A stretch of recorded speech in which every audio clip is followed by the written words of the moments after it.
Prezadas alunas, prezados alunos do curso de licenciatura em Ciências da Natureza. Essa é a disciplina de Geossistemas, Estrutura Dinâmica da Terra, módulo 4, a Terra no Espaço e o Sistema do Clima. E esta aula é a 12A, B, C e D, Sistema do Clima. Eu sou o professor Francisco Eliseu Aquino. Recordando de tópicos estudados nas aulas anteriores, gostaria de enfatizar que a rotação da linha das ápices, mais a precessão dos equinócios, a excentricidade da eclíptica, a obliquidade eclíptica, a rotação e a revolução como os principais movimentos que a Terra executa ao mesmo tempo e instantaneamente. E eles são bastante importantes no sistema do clima da Terra. Por isso enfatizo este esquema com a órbita da Terra, o afélio e periélio, os principais movimentos, para recordar da importância deles no sistema climático do nosso planeta. Também é necessário revisar a importância da tectônica global no sistema do clima da Terra, ou a combinação da tectônica global com os parâmetros orbitais contribui no sistema climático da Terra do ponto de vista da escala geológica ou de variabilidade na escala natural de longo prazo. Todo o tópico da tectônica global, estrutura e evolução da Terra já foram abordados nos módulos anteriores pelo professor Rualdo e a professora Ana Maria Mizuzaki. Por isso é importante revisar os conceitos destes tópicos para integrar a este módulo e assim compreender de uma forma bastante abrangente e completa o sistema do clima da Terra. O sistema do clima da Terra é sempre definido, proposto, por uma combinação de 4 grandes e importantes esferas: a atmosfera, a biosfera, a hidrosfera e a litosfera.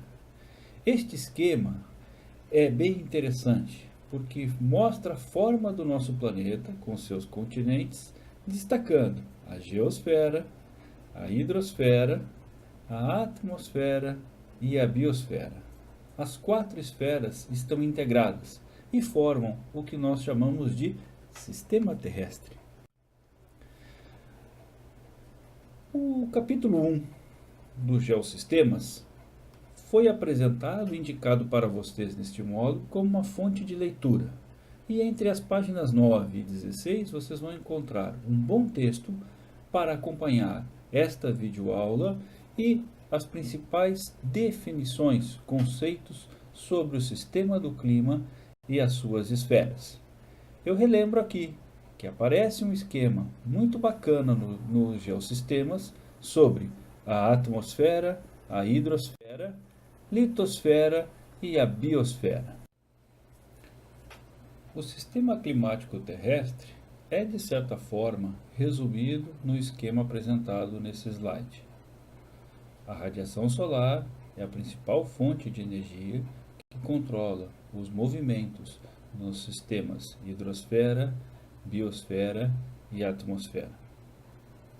A interação das 4 esferas é vista em diferentes escalas e momentos neste esquema. O importante é relembrar que tópicos vistos nos módulos anteriores dessa disciplina e, claro, tópicos que aparecerão em disciplinas nos próximos semestres, complementarão o entendimento, conhecimento e, principalmente, a complexidade do sistema climático terrestre. Como estamos, digamos assim, ainda no início do curso, vou simplificadamente comentar alguns tópicos mais essenciais para que vocês possam, lenta e continuamente, evoluindo na sua formação. O sistema do clima atmosfera. Comparativamente, quando olhamos a massa da atmosfera, da Terra e do oceano, observamos grandes e importantes diferenças. A massa da atmosfera possui 5,3 vezes 10 na 18 kg. A massa da Terra, 5,98 vezes 10 na 24 kg. A do oceano, 1,39 vezes 10 na 21 kg. Destaco aqui, se pegarmos toda a massa da atmosfera da Terra e compararmos com a do oceano, a massa da atmosfera é equivalente a somente os primeiros 3 metros de lâmina d'água dos oceanos da Terra. Se os oceanos da Terra têm em média 4 quilômetros de profundidade, somente os 3 primeiros metros dos oceanos possuem massa igual à da atmosfera. Gases atmosféricos são importantes para a absorção e emissão de radiação. Vapor d'água, função na temperatura e disponibilidade de água na superfície, já sabemos. Possui uma composição variável. As regiões tropicais e equatoriais conseguem ter até 4% no seu volume de ar composto por vapor d'água. Significa que se pegarmos 1 metro cúbico de água, ele pode ter até 4% do seu volume de vapor. Nas regiões frias, nas regiões polares, a temperatura é mais baixa, então a capacidade higrométrica do ar diminui. Portanto, 1 metro cúbico de ar nas regiões polares pode conter até, no máximo, 1% de vapor d'água. Por isso, sempre dizemos os desertos frios, quando falamos do interior da Groenlândia ou interior da Antártica. Em relação à composição média da atmosfera, temos o nitrogênio com 78%, oxigênio praticamente 21%, argônio quase 1% e gases de menor concentração, dióxido de carbono, neônio, hélio, ozônio, hidrogênio, criptônio, xenônio e metano. É interessante destacar que nitrogênio e oxigênio compõem 99% do volume da nossa atmosfera, enquanto que os outros, chamados de gases traços, compõem o restante. Nos gases traços, eu destaco o dióxido de carbono, que tem uma concentração variável e ao redor de 0,03, e o metano, que existem indícios. Ambos os gases são importantes gases de efeito estufa, combinados com o papel de efeito estufa do vapor d'água. Assim, a radiação líquida na superfície da Terra, em watts por metro quadrado, é apresentado no esquema mês a mês ao longo de décadas. Observem que o excesso da radiação ou o excedente de radiação acompanha a sazonalidade, verão para os respectivos hemisférios. Por consequência, a temperatura do ar também é maior, acompanhando a sazonalidade das estações quentes para as estações frias.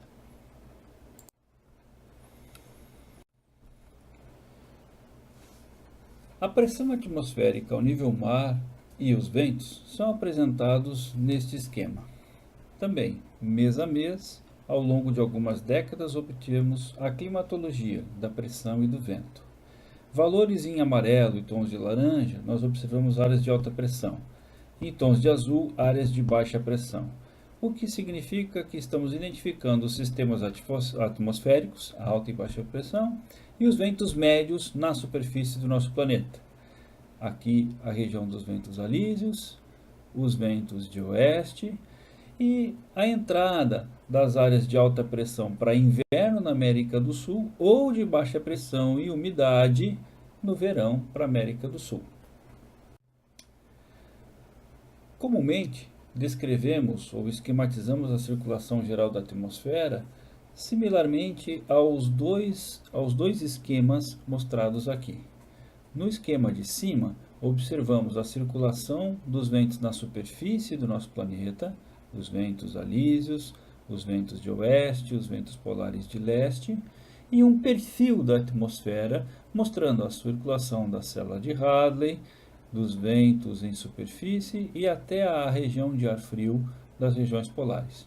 Este perfil é melhor esquematizado no desenho abaixo, onde observamos os ventos alísios em direção à região da baixa pressão equatorial, zona de convergência intertropical, formação de nebulosidade, intensa precipitação, parte do ar que retorna vai afundar, fazer subsidência, mantendo ou revigorando a alta subtropical dos oceanos nas latitudes baixas ou médias, entre baixas e médias, melhor dizendo, os ventos de oeste e a região do vórtice polar com seu ar frio e os ventos polares de leste.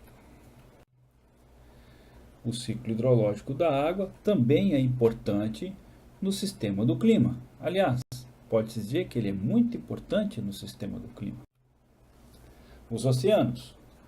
Assim como a atmosfera ou os continentes, os oceanos sofrem influência da circulação dos ventos.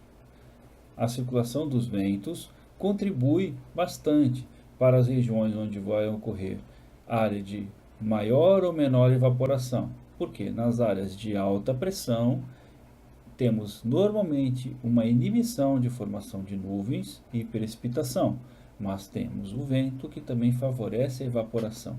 Por isso, nestas regiões, aparecem áreas com salinidade acima da média.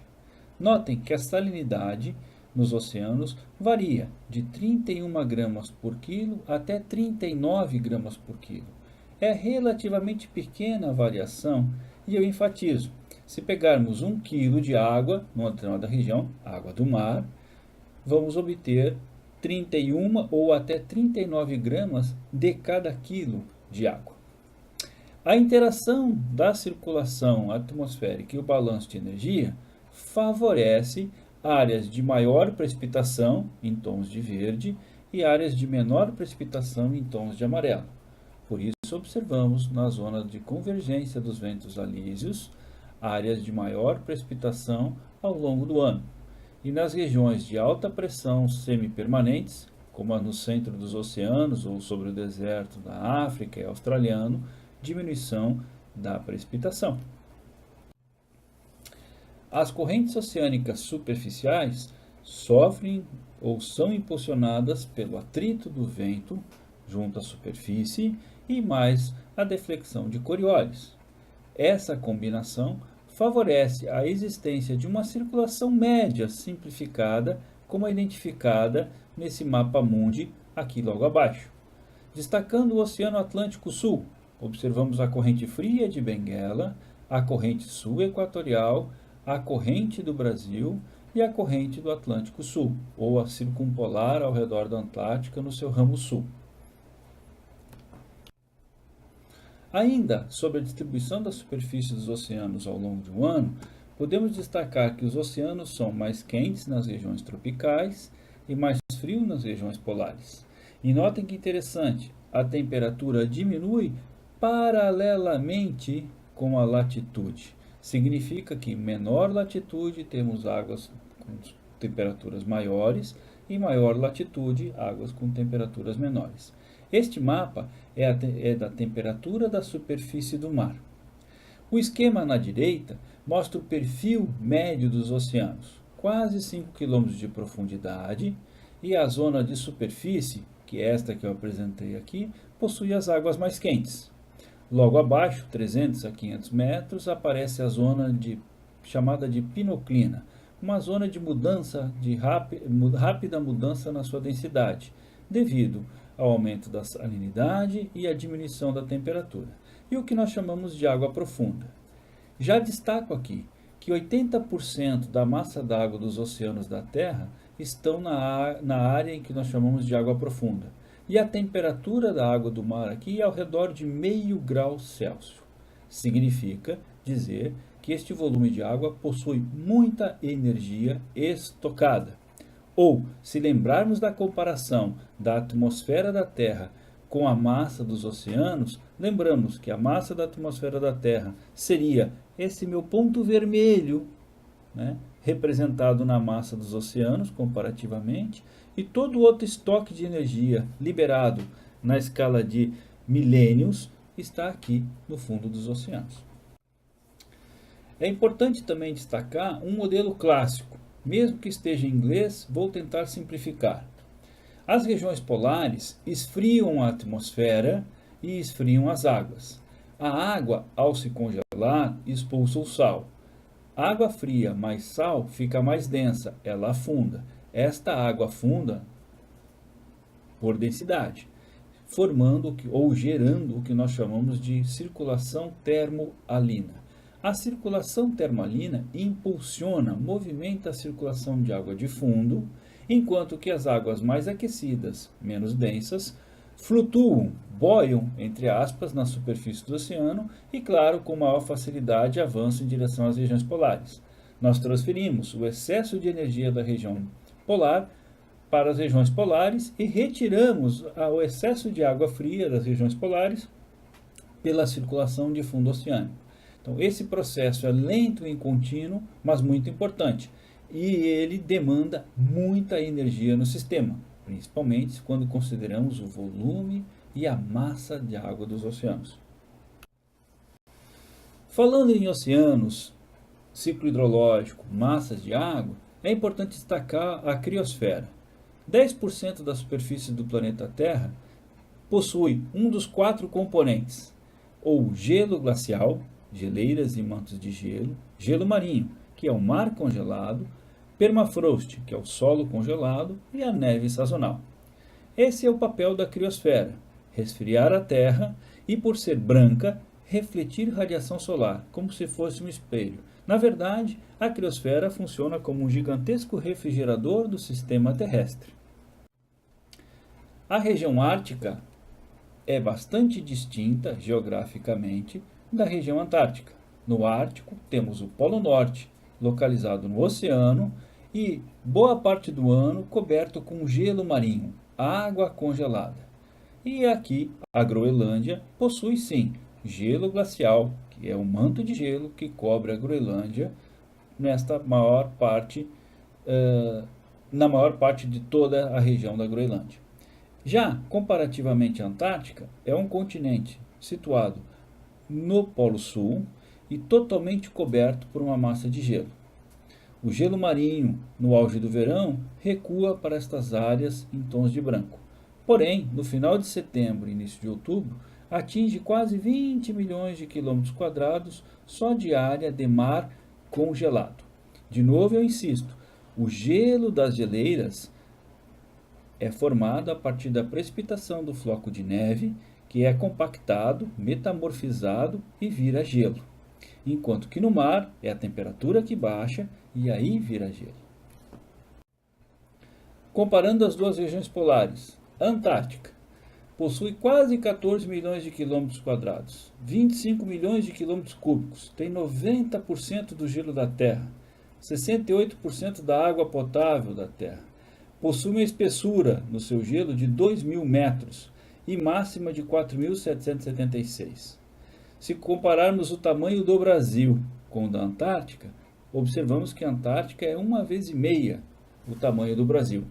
E se pegássemos o gelo que cobre toda a Antártica e colocássemos sobre o Brasil, cobriríamos o Brasil de norte a sul com uma espessura média de 3 km de gelo. Comparativamente, a Groenlândia possui 1,7 milhões de quilômetros quadrados, com a espessura máxima aí um pouco mais de 3.000 metros. Significa dizer que 90% do gelo do planeta Terra encontra-se na Antártica, próximo de nós. 7% na Groenlândia e os 3% restantes nas geleiras de alta montanha. Viram? Eu não incluí o gelo marinho, porque gelo marinho é água congelada, não é gelo glacial ou não é geleira. Se voltarmos a 90 milhões de anos atrás, não existia neve nem gelo no planeta Terra. Por consequência, a Terra tinha que ser mais quente. Teria que ter uma temperatura maior do que nós temos hoje em dia. Então, a separação dos continentes, a tectônica global, todas as 4 esferas integradas compõem um sistema muito complexo que nós chamamos de sistema terrestre.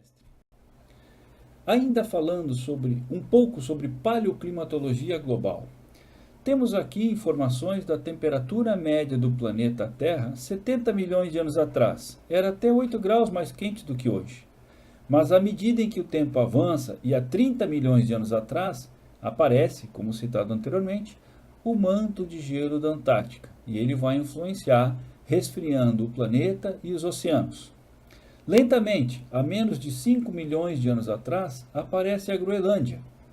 Então, recentemente, nos últimos milhões de anos, 2 milhões de anos para cá, nós atingimos temperaturas médias ao redor dos 14 graus Celsius, como comumente aparece nos nossos livros didáticos, e as oscilações de períodos frios e quentes relacionados aos parâmetros orbitais e movimentos da Terra, mais a combinação de todas as esferas. Não esqueçam, é graças ao aparecimento da massa de neve e gelo, entre aspas, permanente no nosso planeta, é que temos o sistema climático como nós o conhecemos. Várias informações de eventos climáticos, tectônicos e biológicos, como as grandes extinções no passado da história da Terra, estão já entendidas e correlacionadas na evolução do sistema climático natural da Terra. Destaco, até esse momento, eu venho enfatizando os movimentos que a Terra executa e os fenômenos naturais. Não entramos ainda no entendimento sobre as mudanças climáticas e a influência do homem, antropogênica. Até esse momento, estamos falando do sistema natural. Por isso, é importante destacar que temos nas nossas esferas a atmosfera, biosfera, hidrosfera, litosfera e aparece aqui a inclusão da criosfera. Ao longo da história da Terra, nós observamos que o aparecimento de neve e gelo é um fator importante no sistema climático global, como as outras esferas. Por isso, várias vezes nós destacamos a criosfera conjuntamente com a litosfera, biosfera, atmosfera e a hidrosfera. Revise os tópicos e os módulos anteriores, assim como as outras disciplinas. Licenciatura em Ciências da Natureza é um grande desafio e nos compete interrelacionar da melhor forma possível os conhecimentos das mais diversas áreas para que possamos ter o melhor ambiente de sala de aula possível. As referências bibliográficas essenciais utilizadas para essa videoaula. Até o nosso próximo encontro. Bom estudo!